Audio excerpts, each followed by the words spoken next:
আমাদের উদ্দেশ্য হচ্ছে আমরা রাজনীতি করি মানুষের জন্য, দেশের জন্য। আমরা জনগণের সরকার, জনগণের দ্বারা নির্বাচিত সরকার, জনগণের জন্য সরকার। সেই জন্য আমরা জনগণের বিপদে আপদে সবসময় আমরা জনগণের পাশে থাকব।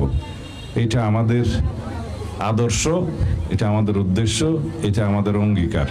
আমাদের নেতা বাংলাদেশের প্রধানমন্ত্রী, মাননীয় প্রধানমন্ত্রী জনাব তারেক রহমান এমন একটি নীতি প্রণয়ন করেছেন, সবার আগে বাংলাদেশ এবং ক্ষমতার আগে জনতা। আমাদের জন্য ক্ষমতা নয়, আমরা দায়িত্বপ্রাপ্ত, আমরা জনগণের জন্য। সব সময় বন্যা বা অন্য যে কোনো প্রাকৃতিক দুর্যোগের সময় আমরা আপনাদের পাশে থাকবো ইনশাআল্লাহ। আমরা যারা শুধু ঘরবাড়ি ক্ষতিগ্রস্ত হয়েছে তাদের জন্য নয়, সকল ক্ষেত্রে যারা কৃষক, যাদের ফলন নষ্ট হয়েছে, এখন অবশ্য ফলন আমাদের এদিকে শুরু হয় নাই, বীজতলা নষ্ট হয়েছে বা চারা নষ্ট হয়েছে, তাদেরকে সেভাবে সহযোগিতা করার জন্য আমরা পরিকল্পনা নিয়েছি।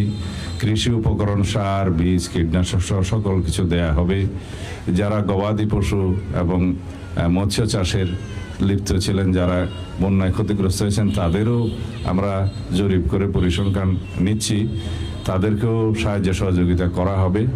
এইভাবে সমস্ত জায়গায়, এই স্কুল, কলেজ, মাদ্রাসা, শিক্ষা প্রতিষ্ঠান, সকল কিছু এবং রাস্তাঘাট যেখানে যা কিছু ক্ষতিগ্রস্ত হয়েছে সব কিছু আমরা জরিপ পরিচালনা করে সেগুলো মেরামতের ব্যবস্থা নেব ইনশাআল্লাহ।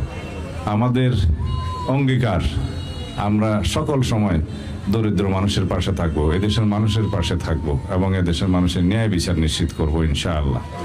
আপনারা দোয়া করবেন, আমাদের মাননীয় প্রধানমন্ত্রীকে দোয়া করবেন। তিনি একটি জনবান্ধব এবং দরিদ্র বান্ধব বাজেট এবার দিয়েছেন, যাতে করে কোনো দ্রব্যমূল্য বৃদ্ধি হয় নাই। এটা আমরা দেখেছি। আমরা যাতে জনগণের পাশে সর্বতভাবে থাকতে পারি, সেজন্য আমরা চেষ্টা করছি। আপনারা দোয়া করবেন ইনশাআল্লাহ। আসসালামু আলাইকুম রহমতুল্লাহ।